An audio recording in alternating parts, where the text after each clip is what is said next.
For better sleep, heart 7 is supposed to be one of the best points.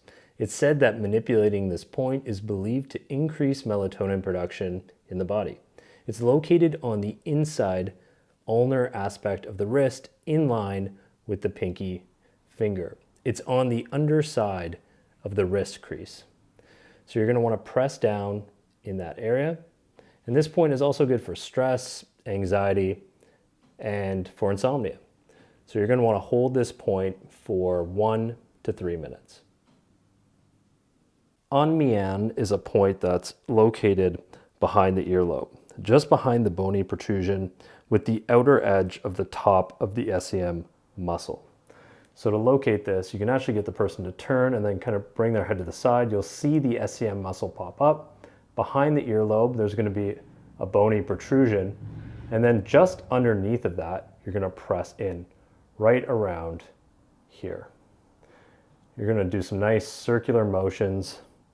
And you could hold this one for about 30 seconds using deep breaths as you hold the point, which will help you to ease into the relaxation and will help with better sleep.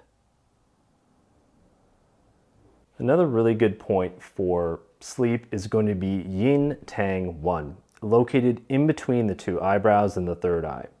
For this one, you can place a fingertip down, reinforce the fingertip, and then you could do a nice even circular pressure for 1 to 3 minutes. This point also feels really nice to kind of lift up, just gently getting a nice little stretch there, and then do the circular motion. To enhance the relaxation with this technique, you can do some deep diaphragmatic breathing in through the nose and slowly out through the nose.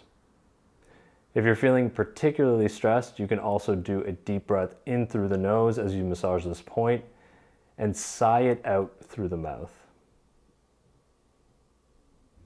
Hold for as long as you need to feel relaxed.